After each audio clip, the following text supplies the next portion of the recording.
Cable Bahamas Limited became a VAT registrant and is mandated to charge and collect VAT on behalf of the government of the Bahamas.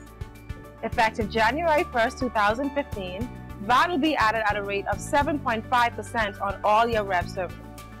As a result, VAT will be included on all your statements beginning January 2015, and you will be required to pay your bill in full inclusive of the VAT.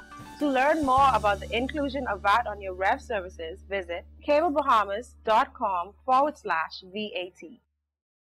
Good evening, Bahamas. You're tuned into MB12 Weekend, broadcasting from Cable 12 Studios on Robinson Road. Coming up tonight in news, 2 killed in separate overnight shootings.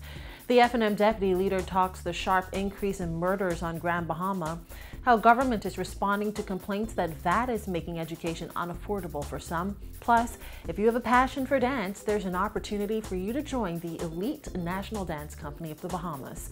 I'm Paige McCartney. We've got those stories and more straight ahead on MB12 Weekend.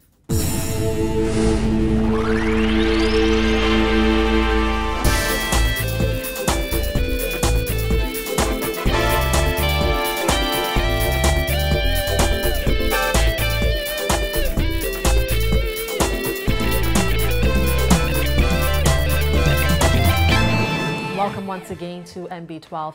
A Defense Force Marine is dead tonight after police say a gunman sprayed a Faith Avenue nightclub with bullets this morning.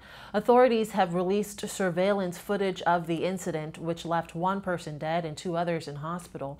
Police are also investigating the shooting death of a Haitian national whose body was discovered more than 12 hours after he was killed. Vonique Toot has all the details.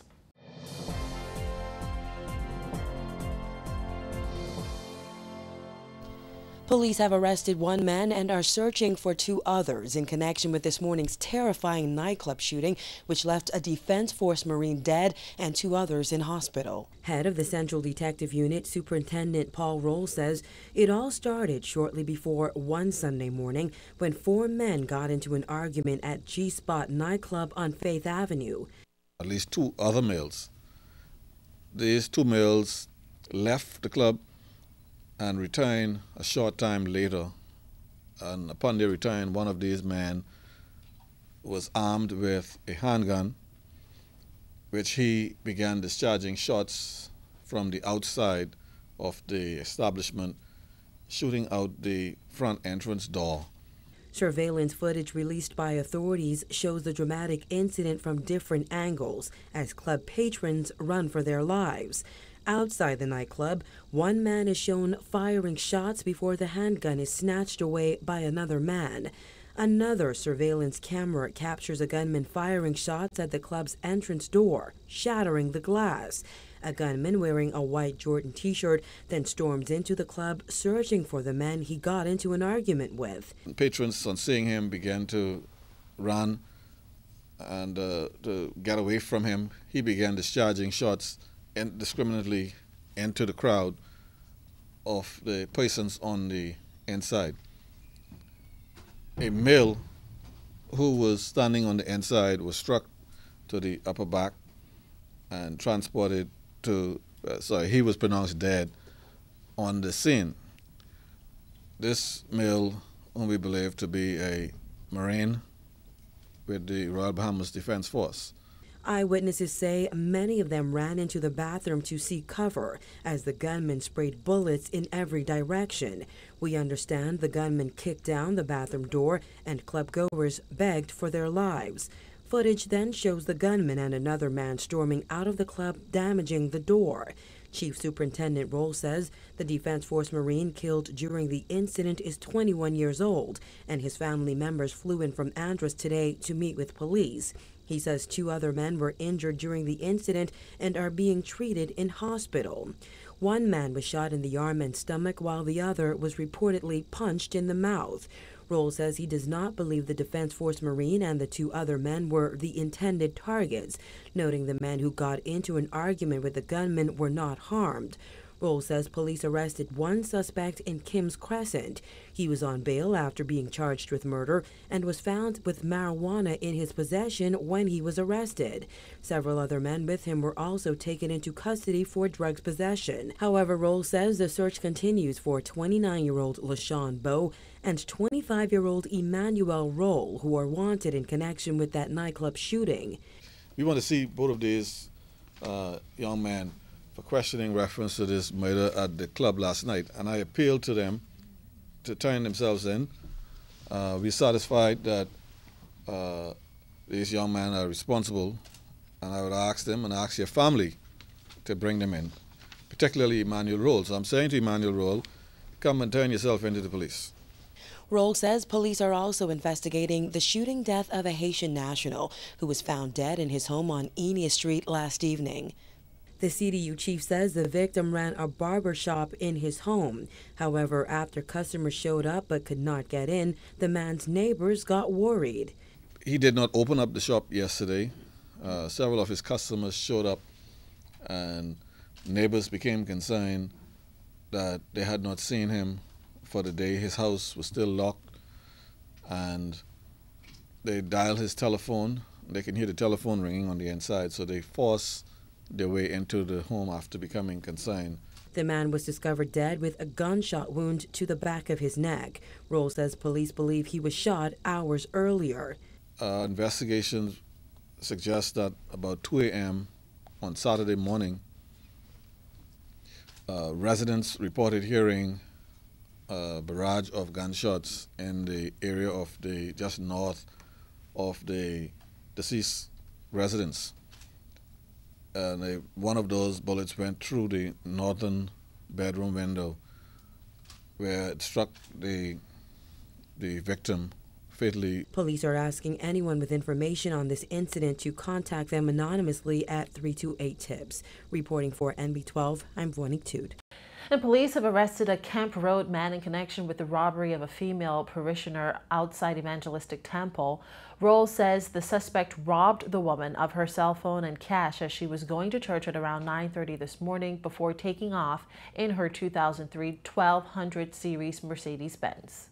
We did receive a report of a female parishioner who was accosted by a male who had attacked her and robbed her of cash and her vehicle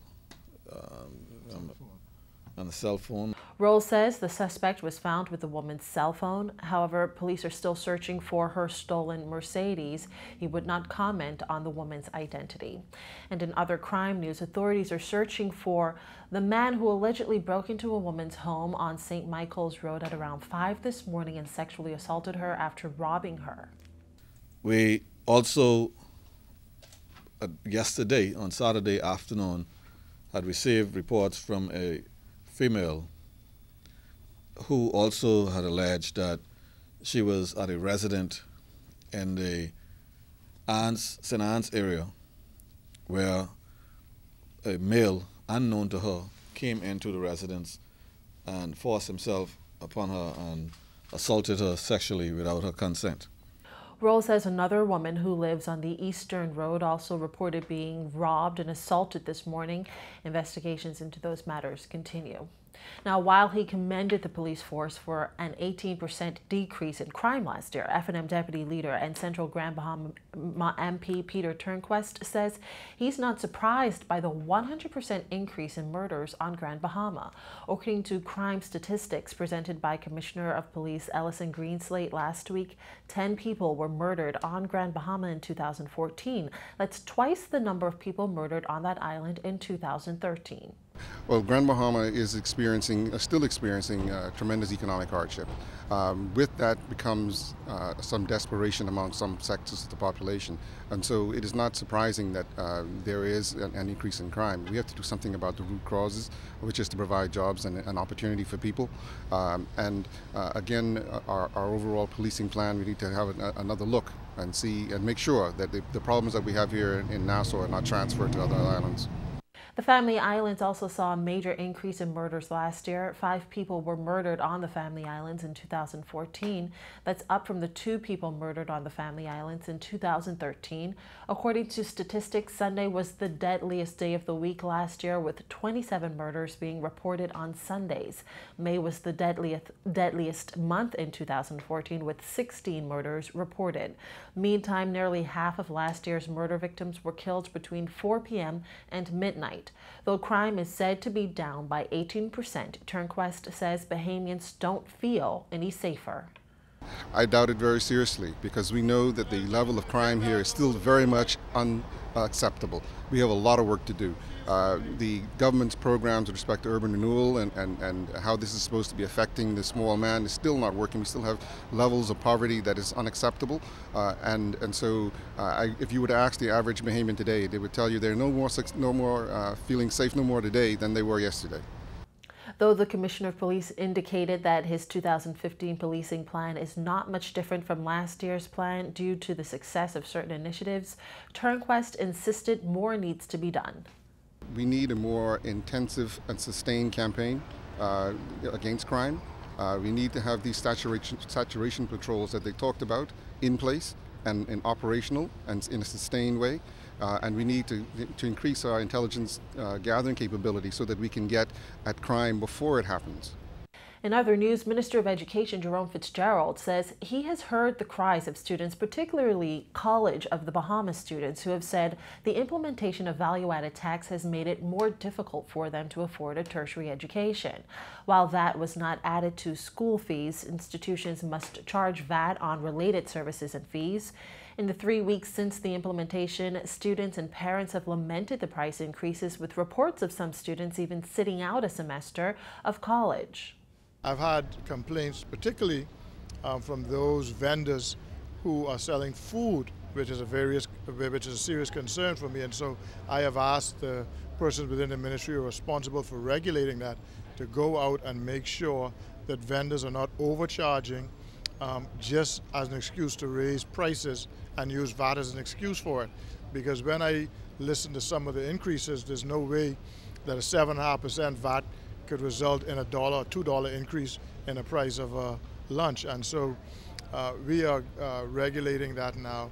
Fitzgerald said he believes some vendors are taking advantage of the new tax. He renewed calls for Bahamians, especially students, to remain vigilant. I've just asked persons if they know of anyone who's charging that amount to let us know at the ministry. And also, if someone is charging you VAT, make sure they have a VAT number. Because they're not authorized to collect VAT unless they are registered with the value department. He added that government is also doing its part to protect the rights of consumers. Unfortunately, people are using VAT as an excuse to raise prices, and so we as a government have to be vigilant. The citizens have been assisting greatly because we can't be everywhere, and they're notifying us. And I think Mr. E.J. Bowe and his group are doing a tremendous job. Despite what the business persons or certain business persons are saying, they're doing a tremendous job in holding people accountable at the end of the day. Government has said that it will evaluate the effects of value-added tax on various items and services during the next budget exercise.